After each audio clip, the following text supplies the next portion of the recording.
Assalamualaikum warahmatullahi wabarakatuh. Eh, Mungkin teman-teman udah lihat ya potongan video viral dari netizen Indonesia ya yang tentang Gus Miftah sama penjual es teh. Di sini saya mau coba mengajak teman-teman untuk merenung dari kejadian tersebut. Jadi bukan mau membela ya, tapi bagaimanapun ada hal-hal yang tidak bisa dibenarkan dan juga tidak bisa disalahkan. Yang pertama, yang kita lihat itu adalah hanya potongan video. Artinya, kita itu tidak menonton full. Kita tidak tahu sebelum dan sesudahnya. Nah, yang kita lihat itu cuma sepotong aja. Dan itu memang terlihat tidak mengenakan ya. Anda, saya, atau siapapun yang melihat potongan video itu pasti kayaknya bakalan, ya pasti ngerasa kesal kan ya. Karena apa? Di video itu ya, para sepuh yang di atas panggung itu ada Gus, ada Yai, ada Habib. Semua itu di panggung, tertawa terbahak setelah menyebut goblok ke penjual es teh. Dan kamera itu pas juga nyorot ke penjual es tehnya dan melihat wajahnya yang kayaknya kasihan ya menurut saya. Mungkin menurut teman-teman juga sama. Nah, untuk bagian ini saya mau bahas dari sudut pandang saya ya, dari potongan video itu. Artinya apa? Kita belum sinkron dengan keadaan yang ada. Maksudnya gini, kita itu pernah nggak sih kamu sama teman-teman yang sefrekuensi ya? Sefrekuensi itu bercanda. Nah, kadang sampai manggil dengan nama-nama yang aneh. Tapi biasa aja kan? Nah, dalam suasana yang kayak gitu, semua itu sinkron dan biasa aja. Tahu aja kalau mereka itu lagi bercanda. Tapi dalam video ini, Anda, saya, dan siapapun yang mungkin punya pikiran yang sama, itu nggak sinkron ya. Artinya apa? Walaupun bercanda, bakalan tetap dianggap serius. Bapak penjual es teh itu mungkin juga nggak sinkron. Ya, beda dengan 3 orang sepuh di atas yang udah sinkron sejak lama. Akhirnya apa? Yang di atas itu merasa itu candaan. Yang nonton dan nggak sinkron itu malah menganggap itu hinaan. Jadi tidak bisa benar-benar disalahkan karena memang niatnya bercanda. Tapi juga tidak bisa dibenarkan karena itu dianggap menghina. Karena mereka nggak satu frekuensi gitu. Coba aja kalau teman-teman eh, menghina orang ya, bercanda gitu. Niatnya bercanda tapi goblok kayak gitu sama orang yang asing nggak dikenal bakalan marah juga kan.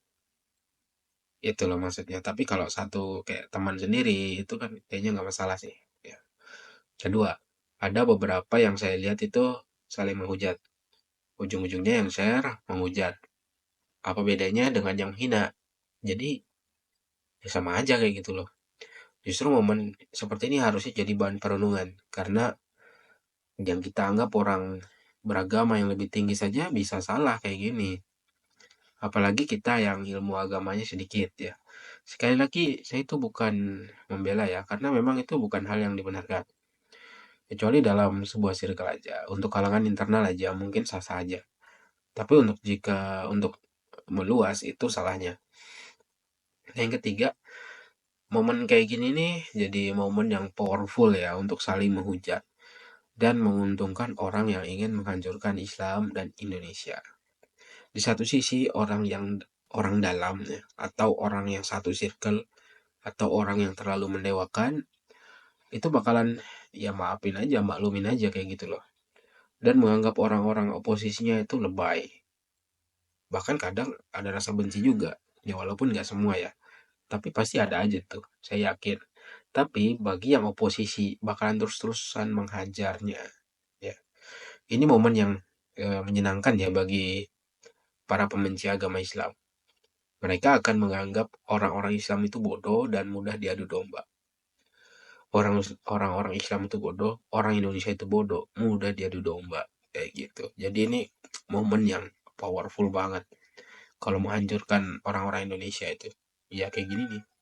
Keempat, dari momen ini kita bisa belajar ya, setinggi apapun kita bisa jatuh. Serendah apapun akan bisa melompat lebih tinggi. Maksudnya gini, mungkin ada beberapa teman yang udah pernah lihat video kelanjutannya ya, yang kayaknya sih sudah minta maaf ya dan tidak ada dendam. Yang tinggi, yang penceramah itu diturunkan derajatnya. Yang penjual es teh dinaikkan derajatnya. Diajak umroh dan dibiayai. Kalau nggak salah gitu sih ceritanya ya. Ya, jadi ya nggak selamanya di bawah. Jadi tiba-tiba aja bisa tinggi karena batu loncatan tuh tadi ya. Yang kelima, konten. Nah ini ada saya lihat itu video yang membahas ini juga ya. Mereka memang nggak suka karena menurut mereka itu memalukan agama sendiri terhadap agama lain. Itu ada ya. Ada juga yang bikin parodi ngetawain penjual es teh, habis itu minta maaf terus dikasih duit. Ada terus captionnya laki-laki tidak merendahkan laki-laki lainnya. Itu keren banget ya. Ada juga yang ngajak anaknya nonton dan menasihati untuk tidak berkata kasar tuh ada. Saya nonton tadi pagi. Nah, ini jadi momentum yang baik untuk membuat edukasi ya dari peristiwa ini. Tapi perlu diingat jangan sampai ada rasa benci. Edukasilah karena mengharap ridhonya, bukan karena ego ingin benar sendiri. Ya. Karena yang terakhir, apapun yang saya katakan di sini itu belum tentu benar 100% ya. Jadi untuk melihat kebenarannya, tanyakan kepada batinmu, hati nuranimu. Karena hati nurani itu tidak pernah berbohong. Dan untuk bicara kepadanya, perlu ketenangan dan kedamaian batin yang tinggi. Itu aja, semoga bermanfaat. Assalamualaikum warahmatullahi wabarakatuh.